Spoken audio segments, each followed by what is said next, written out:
Hi, ಎಲ್ಲರಿಗೂ ನಮಸ್ಕಾರ. ನಾನು ನಿಮ್ಮ ಲಕ್ಷ್ಮೀಗೌಡ. ಎಲ್ಲರಿಗೂ ನನ್ನ ಕಾಮನಬಿಲ್ಲು ಕಥಾಗುಚ್ಛ ಯೂಟ್ಯೂಬ್ ಚಾನಲ್ಗೆ ಆತ್ಮೀಯವಾದ ಸ್ವಾಗತ. ಯಾರಾದರೂ ಹೊಸದಾಗಿ ನನ್ನ ಚಾನಲ್ನಲ್ಲಿ ಕತೆ ಕೇಳ್ತಿದ್ರೆ ಸಬ್ಸ್ಕ್ರೈಬ್ ಮಾಡಿ, ಕತೆ ಕೇಳಿ ಸಪೋರ್ಟ್ ಮಾಡಿ. ಹಾಗೆ ನನ್ನ ಕತೆ ನಿಮ್ಮೆಲ್ಲರಿಗೂ ಇಷ್ಟ ಆದರೆ ಕಮೆಂಟ್ ಮಾಡಿ, ಶೇರ್ ಮಾಡಿ. ದ್ವೇಷದ ಜ್ವಾಲೆ ಮುಂದುವರೆದ ಸಂಚಿಕೆ. ಅಂದು ಆರ್ಯ ಮನೆಗೆ ಬಂದು ತಾಯಿಗಾಗಿ ಹುಡುಕಿದರೆ ಅವರು ಮನೆಯಲ್ಲಿ ಇರಲಿಲ್ಲ. ಮೊದಲು ಕೆಲಸದವರನ್ನು ಕೇಳಿದರೆ ಅವರು ಗೊತ್ತಿಲ್ಲ ಎಂದರು. ನಂತರ ರೂಮಿನಲ್ಲಿ ಮಲಗಿದ್ದ ತನ್ನ ಅಣ್ಣನ ಬಳಿ ಬಂದು ಕೇಳಿದರೆ ಅವನು ಕೂಡ ತನಗೆ ಗೊತ್ತಿಲ್ಲ ಎಂದನು.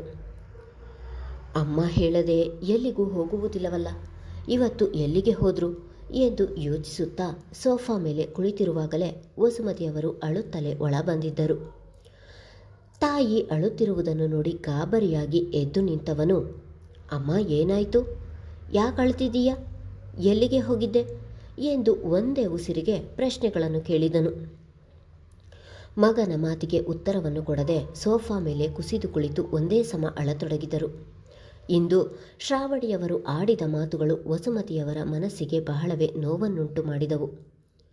ಯಾರೂ ಅವರ ಎದುರಿಗೆ ಈ ರೀತಿ ಮಾತನಾಡಿರಲಿಲ್ಲ.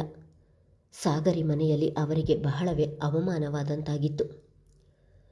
ತಾಯಿಯ ಸಮೀಪ ಕುಳಿತವನು, ಅಮ್ಮ ಏನು ಹೇಳದೆ ಈ ರೀತಿ ಅಳುತ್ತಿದ್ದರೆ ನನಗೆ ಹೇಗೆ ಅರ್ಥ ಆಗಬೇಕು? ಎಲ್ಲಿಗೆ ಹೋಗಿದ್ದೆ?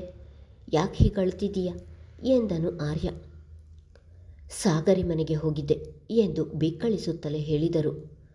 ತಾಯಿಯ ಮಾತು ಕೇಳುತ್ತಿದ್ದ ಹಾಗೆ ಅಲ್ಲಿ ಏನಾಗಿದೆ, ತನ್ನ ತಾಯಿ ಯಾಕೆ ಈ ರೀತಿ ಅಳುತ್ತಿದ್ದಾರೆ ಎನ್ನುವ ಸ್ಪಷ್ಟ ಚಿತ್ರಣ ಅವನಿಗೆ ಸಿಕ್ಕಿತು.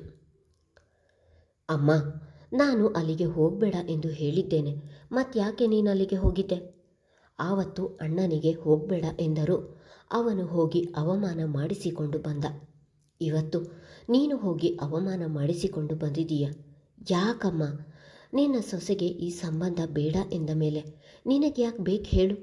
ಸಂಬಂಧಗಳು ಕನ್ನಡಿ ಇದ್ದ ಹಾಗೆ, ಅದು ಒಮ್ಮೆ ಒಡೆದರೆ ಮರುಜೋಡಿಸಿದರೂ ಕೂಡ ಅದು ಮೊದಲಿನಂತಾಗುವುದಿಲ್ಲ. ಈಗ ಸಾಗರಿ ಬೇರೆ ಮದುವೆಯಾಗಲು ತಯಾರಾಗಿದ್ದಾರೆ. ನೀನು ಯಾಕೆ ಹೋಗಿ ಅವರಿಗೆ ತೊಂದರೆ ಕೊಡ್ತೀಯ? ಅವರಿಗೆ ಬೇಡದೇ ಇರುವ ಸಂಬಂಧ ನಮಗೂ ಬೇಡಮ್ಮ. ಈ ವಿಷಯವನ್ನು ಇಲ್ಲಿಗೆ ಬಿಟ್ಟುಬಿಡು ಎಂದವನಿಗೆ ಅವನ ಮಾವ ಶ್ರೀಕಾಂತ್ ಅವರು ಆಡಿದ ಮಾತುಗಳು ನೆನಪಾದವು. ಅವಳಿಗೆ ಇನ್ನೊಂದು ಮದುವೆಯಾಗಲು ಇಷ್ಟ ಇಲ್ಲ ಎಂದು ಅವರು ಹೇಳಿದರೂ ಕೂಡ ಅದೇಕೋ ಇವನಿಗೆ ನಂಬಿಕೆ ಬರುತ್ತಿಲ್ಲ. ಸಾಗರಿ ಬಗ್ಗೆ ಹಾಗೆಲ್ಲ ಮಾತಾಡಬೇಡ ಆರ್ಯ. ಅವಳು ತುಂಬ ಒಳ್ಳೆಯವಳು. ಇವತ್ತು ಅವಳ ಕಣ್ಣುಗಳಲ್ಲಿ ನನ್ನ ಮೇಲೆ ಇದ್ದ ಗೌರವ ಪ್ರೀತಿಯನ್ನು ನೋಡಿದೆ. ನನ್ನನ್ನು ನೋಡುತ್ತಿದ್ದ ಹಾಗೆ ಅವಳೆಷ್ಟು ಖುಷಿಪಟ್ಟಳು ಎಂದು ನನಗಷ್ಟೇ ಗೊತ್ತು. ಅವಳು ಖುಷಿಯಿಂದ ಈ ಮದುವೆಗೆ ಒಪ್ಪಿಕೊಂಡಿಲ್ಲ. ನಮ್ಮ ಮೇಲಿನ ಕೋಪಕ್ಕೆ ಶ್ರಾವಣಿ ಹಠ ಮಾಡಿ ಮದುವೆ ಮಾಡುತ್ತಿದ್ದಾರೆ. ನನ್ನಿಂದ ಏನೂ ಮಾಡಲು ಆಗುತ್ತಿಲ್ಲ ಆರ್ಯ. ನೀನಾದರೂ ಸಾಗರಿ ಜೊತೆ ಮಾತನಾಡು ಎಂದರು. ಕುಳಿತಲ್ಲಿಂದ ಎದ್ದು ನಿಂತವನು, ಅಮ್ಮ ನನ್ನ ನಿರ್ಧಾರ ಯಾವತ್ತೂ ಬದಲಾಗುವುದಿಲ್ಲ. ಅವರಾಗೆ ಬರ್ತೀನಿ ಅಂದರೆ ನನ್ನ ಮನೆಯ ಬಾಗಿಲು ಯಾವಾಗಲೂ ತೆರೆದಿರುತ್ತದೆ. ನಾನಾಗಿ ಬಲವಂತ ಮಾಡುವುದಿಲ್ಲ. ನೀನು ಅಷ್ಟೇ. ಇನ್ನೊಮ್ಮೆ ಅವರ ಮನೆಗೆ ಹೋಗಬೇಡ ಎಂದವನು ಅಲ್ಲಿಂದ ನಡೆದನು. ದೇವ್ರೇ, ಇದೆಲ್ಲವನ್ನು ನೋಡುವ ಬದಲು ಆದಷ್ಟು ಬೇಗ ನನ್ನನ್ನು ನಿನ್ನ ಬಳಿ ಕರೆದುಕೋ ಎಂದು ಅಳಲು ಶುರು ಮಾಡಿದರು ವಸುಮತಿ. ಅವರ ಮಾತು ಆರ್ಯನ ಕಿವಿಗೆ ಬಿದ್ದರೂ ಕೂಡ ಏನು ಮಾತನಾಡದೆ ಸುಮ್ಮನೆ ನಡೆದನು. ಅಂದು ಎಲ್ಲರೂ ಡೈನಿಂಗ್ ಟೇಬಲ್ ಬಳಿ ಊಟಕ್ಕೆ ಕುಳಿತಿದ್ದರು. ಸಾಗರಿ ತಾನು ತಿನ್ನದೆ ಮೊದಲು ಮಗುವಿಗೆ ತಿನ್ನಿಸುತ್ತಿದ್ದಳು. ಸಾಗರಿ, ನಾಳೆ ಕಾನ್ಫರೆನ್ಸ್ ಮೀಟಿಂಗ್ ಇದೆಯಲ್ಲ, ನೆನಪಿದೆಯಾ ಎಂದು ಊಟ ಮಾಡುತ್ತಲೇ ಹೇಳಿದರು ಶ್ರೀಕಾಂತ್. ಹಾ ಡ್ಯಾಡ್, ನಾನು ಈಗಾಗಲೇ ಹೊಸ ಸಾಫ್ಟ್ವೇರ್ ಬಗ್ಗೆ ನಿಮಗೆ ಹೇಳಿದ್ದೀನಲ್ಲ, ಅದನ್ನೆಲ್ಲ ಸಿಸ್ಟಮಲ್ಲಿ ಸೇವ್ ಮಾಡಿ ಇಟ್ಟಿದ್ದೀನಿ. ನೀವು ನಾಳೆ ಅಲ್ಲಿಗೆ ಹೋದಾಗ ಇನ್ನೊಮ್ಮೆ ನೋಡಿಕೊಂಡು ಸೆಮಿನಾರ್ ಕೊಡಿ ಎಂದಳು. ಮಗಳ ಮಾತು ಕೇಳಿದವರು ತಲೆ ಎತ್ತಿ ಅವಳನ್ನೇ ನೋಡುತ್ತಾ, ನಾಳೆ ನನಗೆ ಬೇರೆ ಇಂಪಾರ್ಟೆಂಟ್ ಕೆಲಸ ಇದೆ ಮಗಳೇ, ನಾನು ಹೋಗಲು ಆಗಲ್ಲ. ಕಾನ್ಫರೆನ್ಸ್ ಮೀಟಿಂಗಿಗೆ ನೀನೇ ಹೋಗಬೇಕು ಎಂದರು. ತಂದೆಯ ಮಾತು ಕೇಳಿ ಆಶ್ಚರ್ಯವಾದವಳು, ಡ್ಯಾಡ್ ಏನು ಹೇಳ್ತಿದ್ದೀರಾ? ನಾನಾ? ಅಲ್ಲಿಗೆ ಎಷ್ಟು ದೊಡ್ಡ ದೊಡ್ಡ ಕಂಪನಿಯವರು ಬರ್ತಾರೆ ಎನ್ನುವುದು ನಿಮಗೂ ಗೊತ್ತು ಅಲ್ಲದೆ ತುಂಬ ಎಕ್ಸ್ಪೀರಿಯನ್ಸ್ ಇರುವವರು ಬರ್ತಾರೆ. ಅವರೆಲ್ಲರ ಎದುರಿಗೆ ನಾನು ಹೇಗೆ ಸೆಮಿನಾರ್ ಕೊಡಲು ಸಾಧ್ಯ? ನಾನು ಹೋಗಲ್ಲ, ನೀವೇ ಹೋಗಿ ಬನ್ನಿ ಎಂದಳು. ಮಗಳ ಮಾತಿಗೆ ಮುಗುಳು ನಕ್ಕವರು, ಎಷ್ಟೇ ಎಕ್ಸ್ಪೀರಿಯನ್ಸ್ ಇರುವವರು ಬಂದರೂ ಕೂಡ ನನ್ನ ಮಗಳ ಕೆಪಾಸಿಟಿ ಏನು ಎನ್ನುವುದು ನನಗೆ ತುಂಬ ಚೆನ್ನಾಗಿ ಗೊತ್ತು ಸಾಗರಿ. ಪ್ರೆಸೆಂಟೇಷನ್ ರೆಡಿ ಮಾಡಿರುವುದು ನೀನೇ, ಅದನ್ನು ನೀನೇ ಎಕ್ಸ್ಪ್ಲೈನ್ ಮಾಡಿದರೆ ಇನ್ನೂ ಚೆನ್ನಾಗಿರುತ್ತೆ. ಮುಂದೆ ನೀನು ನಮ್ಮ ಕಂಪನಿಯ CEO ಆಗುವವಳು. ಹಾಗಿದ್ದಾಗ ಇಷ್ಟು ಸಣ್ಣ ವಿಷಯಕ್ಕೆ ಹೆದರಿದರೆ ಹೇಗೆ? ಈಗಾಗಲೇ ನಾನು ನಮ್ಮ ಮ್ಯಾನೇಜರ್ ಬಳಿ ಮಾತನಾಡಿದ್ದೇನೆ. ನಿನಗೂ ಒಂದು ಎಕ್ಸ್ಪೀರಿಯನ್ಸ್ ಆದ ಹಾಗೆ ಆಗುತ್ತೆ. ನಾಳೆ ನೀನೇ ಹೋಗಿ ಬಾ ಎಂದರು.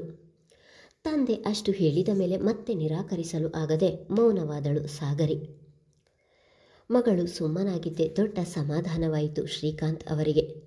ನಾಳೆ ಮಗಳನ್ನು ಕಾನ್ಫರೆನ್ಸ್ ಮೀಟಿಂಗಿಗೆ ಕಳುಹಿಸಲು ಇನ್ನೂ ಒಂದು ಬಲವಾದ ಕಾರಣ ಇದೆ. ಅದೇ ಮೀಟಿಂಗಿಗೆ ಆರ್ಯ ಕೂಡ ಬರುತ್ತಿದ್ದಾನೆ. ಅಳಿಯ ಮಗಳು ಅಲ್ಲಿ ಭೇಟಿಯಾಗಿ ಮಾತನಾಡಲಿ ಎನ್ನುವ ಉದ್ದೇಶ ಅವರದು. ಹಾಗಾಗಿ ಮಗಳು ತಾನು ಹೋಗಲ್ಲ ಎಂದು ಹೇಳಿದರೂ ಕೂಡ ಶ್ರೀಕಾಂತ್ ಅವರು ಕೆಲಸದ ನೆಪ ಹೇಳಿ ಅವಳನ್ನು ಅಲ್ಲಿಗೆ ಕಳುಹಿಸುತ್ತಿದ್ದಾರೆ.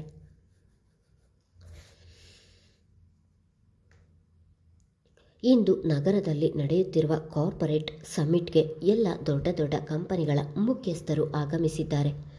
ಈ ಕಾನ್ಫರೆನ್ಸ್ನಲ್ಲಿ ಹೊಸ ಹೊಸ ಪ್ರಾಜೆಕ್ಟ್ಗಳ ಬಗ್ಗೆ ಚರ್ಚೆ ನಡೆಯಲಿದೆ. ಇದಕ್ಕೋಸ್ಕರ ಸಾಗರಿ ಒಂದು ವಾರದಿಂದ ನಿದ್ದೆಗೆಟ್ಟು ಒಂದು ಹೊಸ ಪ್ರಾಜೆಕ್ಟ್ ತಯಾರು ಮಾಡಿದ್ದಾಳೆ. ಅವಳು ಮಾಡಿರುವ ಪ್ರಾಜೆಕ್ಟ್ ಎಲ್ಲರಿಗೂ ಇಷ್ಟವಾದರೆ ಅವಳ ಕಂಪನಿಗೆ ದೊಡ್ಡ ಮಟ್ಟದ ಲಾಭವಾಗುತ್ತದೆ. ಎಂದಿನಂತೆ ಬೆಳಗ್ಗೆ ಬೇಗ ಎದ್ದವಳು ಸ್ನಾನ ಮಾಡಿ ತಯಾರಾಗಿ ತಿಂಡಿ ತಿಂದು ತಂದೆಯ ಬಳಿಗೆ ಬಂದು, ಬರ್ತೀನಿ ಡ್ಯಾಡ್ ಎಂದಳು. ಮಗಳನ್ನು ಲಘುವಾಗಿ ತಬ್ಬಿದ ಶ್ರೀಕಾಂತ್ ಅವರು, ಆಲ್ ದ ಬೆಸ್ಟ್ ಮಗಳೇ ಎಂದರು. ಥ್ಯಾಂಕ್ ಯು ಡ್ಯಾಡ್ ಎಂದು ಚಂದದ ಮುಗುಳು ನಗೆ ಸೂಸುತ್ತಾ ಹೇಳಿದವಳು ತನ್ನ ತಾಯಿಗೆ ಹೇಳಿ ಕಾರೇರಿ ಅಲ್ಲಿಂದ ಹೊರಟಳು. ಆರ್ಯ ಕೂಡ ತಾನೊಂದು ಪ್ರೆಸೆಂಟೇಷನ್ ರೆಡಿ ಮಾಡಿಕೊಂಡು ಅಲ್ಲಿಗೆ ಬಂದನು. ಇಬ್ಬರ ಕಾರುಗಳು ಒಂದೇ ಸಮಯಕ್ಕೆ ಮೀಟಿಂಗ್ ನಡೆಯುವ ಸ್ಥಳಕ್ಕೆ ಆಗಮಿಸಿದವು. ಸಾಗರಿ ಮೀಟಿಂಗ್ ನಡೆಯುವ ಜಾಗಕ್ಕೆ ಬಂದವಳು ಕಾರ್ ಪಾರ್ಕ್ ಮಾಡಿ ಕಾರಿನಿಂದ ಇಳಿದವಳಿಗೆ ಅನತಿ ದೂರದಲ್ಲಿ ಕಾರ್ ಪಾರ್ಕ್ ಮಾಡುತ್ತಿದ್ದ ಆರ್ಯ ಕಂಡನು. ಈ ಮೀಟಿಂಗಿಗೆ ಆರ್ಯ ಕೂಡ ಬಂದಿದ್ದಾರೆ. ಇದರ ಬಗ್ಗೆ ಡ್ಯಾಡ್ ನನಗೆ ಏನೂ ಹೇಳಲಿಲ್ಲವಲ್ಲ? ಅಂದರೆ ಡ್ಯಾಡಿಗೆ ಇವರು ಇಲ್ಲಿಗೆ ಬಂದಿರುವುದು ಮೊದಲೇ ಗೊತ್ತಿತ್ತಾ? ಅದಕ್ಕೆ ನನ್ನನ್ನು ಇಲ್ಲಿಗೆ ಕಳಿಸಿದ್ದ ಎಂದು ಅವನನ್ನು ನೋಡುತ್ತಾ ಯೋಚಿಸುತ್ತಾ ನಿಂತಳು ಸಾಗರಿ. ಕಾರ್ ಪಾರ್ಕ್ ಮಾಡಿದ ಆರ್ಯ ಮುಂದೆ ಬರುವಾಗ ಸಾಗರಿಯನ್ನು ನೋಡಿದವನು ತಲೆ ಎತ್ತಿ ಅವಳನ್ನು ನೋಡದೆಯೇ ತನಗೂ ಅವಳಿಗೂ ಸಂಬಂಧ ಇಲ್ಲ ಎನ್ನುವಂತೆ ಅವಳ ಮುಂದೆಯೇ ಹಾದು ಹೋದನು. ಅಸಲಿಗೆ ಸಾಗರಿ ಕಾರ್ ಪಾರ್ಕ್ ಮಾಡುವಾಗಲೇ ಆರ್ಯ ಅವಳನ್ನು ನೋಡಿದ್ದನು. ಅವಳನ್ನು ಮಾತನಾಡಿಸುವ ಮನಸ್ಸು ಈಗ ಅವನಿಗೆ ಇರಲಿಲ್ಲ. ಮನದಲ್ಲಿಯೇ ತಾನಾಗಿಯೇ ಮಾತನಾಡಿಸುವುದಿಲ್ಲ ಎನ್ನುವ ಪಣ ತೊಟ್ಟಿದ್ದಾನೆ ಆರ್ಯ. ಅದಕ್ಕೆ ಕಾರಣ ಸಾಗರಿ ಬೇರೆಯದ್ದೇ ಉದ್ದೇಶಕ್ಕೆ ತನ್ನನ್ನು ಮದುವೆಯಾಗಿದ್ದಾಳಲ್ಲ ಎನ್ನುವ ನೋವು ಅವನನ್ನು ಬಾಧಿಸುತ್ತಲೇ ಇದೆ. ಇಲ್ಲಿ ತಪ್ಪು ಮಾಡದಿದ್ದರೂ ಎಲ್ಲರಿಗಿಂತ ಹೆಚ್ಚು ನೋವು ಪಡುತ್ತಿರುವುದೇ ಆರ್ಯ. ತನ್ನನ್ನು ನೋಡಿದರೂ ಕೂಡ ಪರಿಚಯವೇ ಇಲ್ಲ ಎನ್ನುವಂತೆ ಹೋದ ಆರ್ಯನನ್ನು ನೋಡಿ ಸಾಗರಿಗೆ ಅಚ್ಚರಿಯಾಯಿತು. ಸಾಗರಿ ಆರ್ಯನ ಮನೆ ಬಿಟ್ಟು ಬಂದ ಮೇಲೆ ಇಬ್ಬರು ಎಂದಿಗೂ ಈ ರೀತಿ ಎದುರು ಬದುರಾಗಿರಲಿಲ್ಲ. ಇಂದು ಮಾತನಾಡಿಸಬಹುದು ಎಂದು ಯೋಚಿಸಿ ಅವನನ್ನೇ ನೋಡುತ್ತಾ ಉಳಿದವಳಿಗೆ ಅವನು ಹಾಗೆ ಹೋಗಿದ್ದು ನಿರಾಸೆಯ ಜೊತೆಗೆ ಮನಸ್ಸಿಗೆ ನೋವಾಯಿತು. ಆರ್ಯ ಇಲ್ಲಿಗೆ ಬರ್ತಾನೆ ಎಂದು ಗೊತ್ತಿದ್ದರೆ ಅವಳು ಬರುತ್ತಲೇ ಇರಲಿಲ್ಲ. ತಟ್ಟನೆ ಮೊಬೈಲ್ ತೆಗೆದು ತನ್ನ ತಂದೆಗೆ ಕರೆ ಮಾಡಿದಳು. ಅವರು ಕರೆ ಸ್ವೀಕರಿಸಿ, ಹೇಳು ಮಗಳೇ, ಅಲ್ಲಿಗೆ ರೀಚ್ ಆದ್ಯಾ ಎನ್ನುತ್ತಿದ್ದ ಹಾಗೆ, ಡ್ಯಾಡ್, ಇಲ್ಲಿಗೆ ಆರ್ಯ ಅವರು ಬರುವುದು ನಿಮಗೆ ಮೊದಲೇ ಗೊತ್ತಿತ್ತಾ ಎಂದಳು. ಮಗಳ ಮಾತಿಗೆ ತಬ್ಬಿಬ್ಬುಗೊಂಡವರು, ಏನು ಮಗಳೇ, ಏನು ಹೇಳಿದೆ ನೀನು? ಏನು ಆರ್ಯ ಬಂದಿದ್ದಾನ? ನನಗೇನು ಗೊತ್ತಿಲ್ಲಪ್ಪ ಎಂದವರ ಮಾತಿನಲ್ಲಿಯೇ ಅವರಿಗೆ ಎಲ್ಲ ತಿಳಿದಿದೆ ಎಂದು ತಿಳಿದು ಹೋಯಿತು ಸಾಗರಿಗೆ. ಸಾಕು ಡ್ಯಾಡಿ, ನಿಮಗೆ ಸುಳ್ಳು ಹೇಳಲು ಬರುವುದಿಲ್ಲ. ಅವರು ಇಲ್ಲಿಗೆ ಬರ್ತಾರೆ ಎಂದು ಗೊತ್ತಿದ್ದರೆ ನಾನಿಲ್ಲಿಗೆ ಬರ್ತಿರಲಿಲ್ಲ ಎಂದಳು. ಈ ಬಾರಿ ಮಗಳ ಮಾತು ಕೇಳಿ ಗಂಭೀರವಾದವರು, ಸಾಗರಿ, ಇದು ನಿನ್ನ ಪ್ರೊಫೆಷನಲ್ ಎನ್ನುವುದನ್ನು ನೆನಪಿಡು. ಪರ್ಸ್ನಲ್ ಬೇರೆ, ಪ್ರೊಫೆಷನಲ್ ಬೇರೆ. ಯಾಕೆ ಹೀಗೆಲ್ಲ ಮಾತಾಡ್ತಿದ್ದೀಯಾ ಎಂದರು. ಅದು ನನಗೂ ಗೊತ್ತು ಡ್ಯಾಡಿ, ಆದರೆ ನಾನಿಲ್ಲೇ ಕಲ್ಲಿನ ಹಾಗೆ ನಿಂತಿದ್ದೀನಿ. ನಿಮ್ಮ ಅಳಿಯ ನನ್ನನ್ನು ನೋಡಿದರೂ ಕೂಡ ಮಾತನಾಡಿಸದೆ ಹಾಗೆ ಹೋದರು ಎಂದು ಮಗುವಿನ ರೀತಿ ದೂರು ಹೇಳಿದಳು. ಮಗಳು ನಿಮ್ಮ ಅಳಿಯ ಎಂದು ಬೋಧಿಸಿದ್ದು ಕೇಳಿ ಶ್ರೀಕಾಂತ್ ಅವರಿಗೆ ಇನ್ನಿಲ್ಲದ ಖುಷಿ ಆವರಿಸಿತು. ಅಂದರೆ ನನ್ನ ಅಳಿಯ ನಿನ್ನನ್ನು ಮಾತನಾಡಿಸಲಿಲ್ಲ ಎಂದು ಬೇಜಾರಾಗಿದೆ ನಿನಗೆ? ಅವನಿಗೆ ಫೋನ್ ಮಾಡಿ ಮಾತನಾಡಿಸಲು ಹೇಳಲ್ಲ ಎಂದು ಬೇಕೆಂದೇ ಮಗಳನ್ನು ಛೇಡಿಸಿದರು. ಏನು ಬೇಡ ಡ್ಯಾಡಿ, ಟೈಮ್ ಆಗುತ್ತಿದೆ, ನಾನು ಒಳಗೆ ಹೋಗಬೇಕು, ನಿಮಗೆ ಆಮೇಲೆ ಕಾಲ್ ಮಾಡ್ತೀನಿ ಬಾಯ್ ಎಂದವಳು ಕರೆತುಂಡರಿಸಿ ಅಲ್ಲಿಂದ ನಡೆದಳು. ದೊಡ್ಡ ಹಾಲ್ ಅದು. ಅಲ್ಲಿ ಸುಮಾರು 20ಕ್ಕೂ ಹೆಚ್ಚು ಬಿಸ್ನೆಸ್ ಮ್ಯಾನ್ಗಳು ಬಂದಿದ್ದರು. ಎಲ್ಲರೂ ದೊಡ್ಡ ದೊಡ್ಡ ವ್ಯವಹಾರಗಾರರೇ. ಎಲ್ಲರೂ ಸುತ್ತಲೂ ಆಸೀನರಾಗಿದ್ದರು. ಆರ್ಯ ಮೊದಲೇ ಅಲ್ಲಿಗೆ ಬಂದು ಕುಳಿತಿದ್ದರೆ ಸಾಗರಿ ತಡವಾಗಿ ಬಂದಿದ್ದರಿಂದ ಅದಾಗಲೇ ಎಲ್ಲರೂ ಕುರ್ಚಿಯ ಮೇಲೆ ಕುಳಿತಿದ್ದರು. ಈಗ ಆರ್ಯನ ಎದುರಿಗೆ ಇದ್ದ ಒಂದು ಕುರ್ಚಿ ಖಾಲಿ ಇತ್ತು. ಈಗ ಅವನ ಎದುರಿಗೆ ಹೋಗಿ ಕೂರದೆ ವಿಧಿ ಇರಲಿಲ್ಲ. ಸಾಗರಿ ಬಂದು ಅವನ ಎದುರಿಗೆ ಕುಳಿತುಕೊಳ್ಳುತ್ತಿದ್ದ ಹಾಗೆ ಕಿರುಗಣ್ಣಿನಲ್ಲಿ ಅವಳನ್ನು ನೋಡಿದವನು ಕತ್ತನ್ನು ಹೊರಳಿಸಿ ಮುಂದೆ ನೋಡುತ್ತಾ ಕುಳಿತನು. ಒಬ್ಬೊಬ್ಬರಾಗಿ ಎದ್ದು ನಿಂತು ಅವರ ಹೊಸ ಪ್ರೊಜೆಕ್ಟರ್ ಮೂಲಕ ಎಲ್ಲವನ್ನು ವಿವರವಾಗಿ ಹೇಳುತ್ತಿದ್ದರೆ ಸಾಗರಿಯ ನೋಟ ಇದ್ದಿದ್ದು ಮಾತ್ರ ಎದುರಿಗೆ ಕುಳಿತಿದ್ದ ಆರ್ಯನ ಮೇಲೆ. ಬೇಡ ಎಂದರೂ ಆಗಾಗ ಅವಳ ಕಣ್ಣು ಅವನ ಮೇಲೆ ಹೋಗುತ್ತಿದ್ದವು.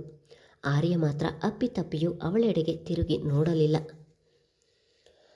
ಅದಾಗಲೇ ತನ್ನ ಮನಸ್ಸನ್ನು ಕಲ್ಲು ಮಾಡಿಕೊಂಡಿರುವ ಆರ್ಯ ಅವಳೆಡೆಗೆ ಕರಗಬಾರದು ಎಂದು ಮನಸ್ಸಲ್ಲೇ ನಿರ್ಧಾರ ಮಾಡಿಕೊಂಡಿದ್ದಾನೆ. ಅವಳೆಡೆಗೆ ನೋಡಲಿಲ್ಲ ಎಂದರೂ ಅವನೇನು ನೆಮ್ಮದಿಯಾಗಿ ಇರಲಿಲ್ಲ. ಅದಾಗಲೇ ಸಾಗರಿಯನ್ನು ನೋಡಿದಾಗಿನಿಂದ ಅವನ ಮನಸ್ಸು ಕದಡಿದ ಕೊಳವಾಗಿತ್ತು. ಈಗಲೂ ಅವನ ಸುಪ್ತ ಮನಸ್ಸು ಸಾಗರಿ ಬಂದು ಮಾತನಾಡಿಸಲಿ ಎಂದು ಕಾಯುತ್ತಿತ್ತು.